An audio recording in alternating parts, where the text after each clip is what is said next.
सहरर एक व्यस्तबहुल गलिकड़े प्रतिदिन परी आज भी पसरा मेलाई बसिछंती एही मौसा जनक। बयसर छाप मुहरे स्पष्ट बारी होई पड़ुथिले मध्य तांको आखिरे एक अजब प्रकार आत्मविश्वास रही।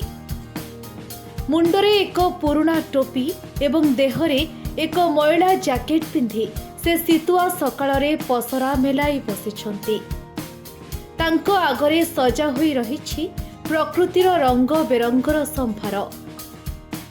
लाल टमाटो, सबुज काकुड़ी, कंचा लंका, कोसला साग एवं सतेज लेंबू। पाखरे थिबा तराजुटी तांकर वर्ष वर्षर विश्वासर प्रतीक। मौसा केवल परिबा बिकंती नाही, से ग्राहक मानक सह हस खुशी दुई पद कथा मध्य हुअन्ति। सेथिपाई तो तांको पाखकु धाई आसंती लोके। किंतु आजिर दृश्य रे एक नियारा बंधुता देखिबा को मिलुछि। मौसांको ठीक पछरे छिड़ा होइछि एक षंढ। साधारणतः लोक षंढ देखिले डरंती, किंतु सुक्रू मौसांको पई से जेमिति जणे नीरव साथी।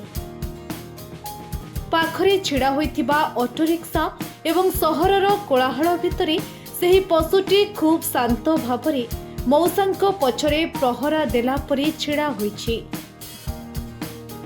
बोधुए मौसा मझिरे मझिरे ताकु किछि परिबा चोपा किंबा कळ साग खाइबाकु दियंती, जेउथि पई एही अबोला जीवटी तांको सह एते निबिड़।